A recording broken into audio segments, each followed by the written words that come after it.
Hey guys, welcome back to my YouTube channel. Today, it's Passover, or at least it starts at sundown.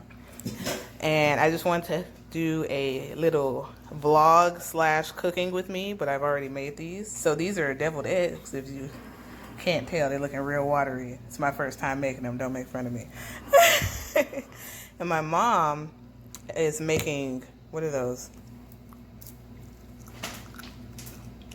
These are coconut macaroons for dessert. That she made from scratch, y'all. My mom hates cooking. Look at this. Hate them. But that was egg whites, sweetened coconut, granulated sugar, a little bit of salt, and vanilla flavoring. About to put these babies in the oven. What are you putting them in the oven on? On 325 for 11 minutes. She got the recipe from the back of this package. Great value sweetened coconut flakes, coconut macaroons. So I'm just gonna put the finishing touches on these deviled eggs. I actually tasted them, even though they look terrible. They taste pretty good in my opinion.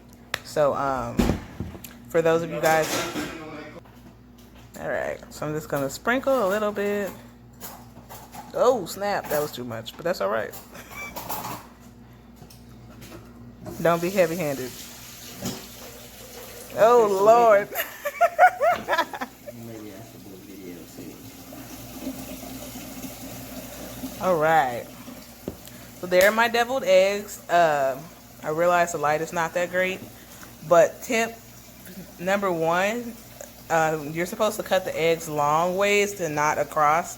So say that this is an egg, I cut it like that way, and you're actually supposed to cut it that way. That way, when you flip the eggs over and you scoop the filling inside, the egg shape can hold it. But I'm still gonna eat them. So A symbolic meal that was mandated in the Old Testament or in Torah to help the children of Israel remember their deliverance from slavery in Egypt.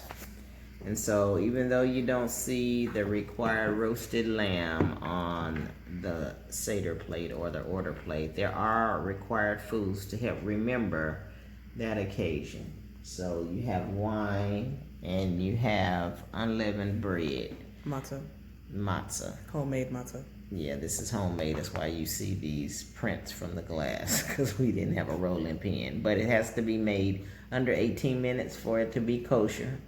So you have bread, you have wine, you also have this mixture is apples and cinnamon and wine. It's a symbolic part of the meal that helps you to remember the bricks that the children of Israel were forced to make. Then you have salt water that is symbolic of the tears that were shed during slavery. The raw green vegetable is to remind you of the season of the year that the Feast of Unleavened Bread, which is the week-long celebration that begins with Passover, because we only eat unleavened bread during this week. And then you have bitter herbs. Tonight we have garlic instead of horseradish or some other herb. And so some people actually put an egg, because an egg is symbolic of the new birth or the new season.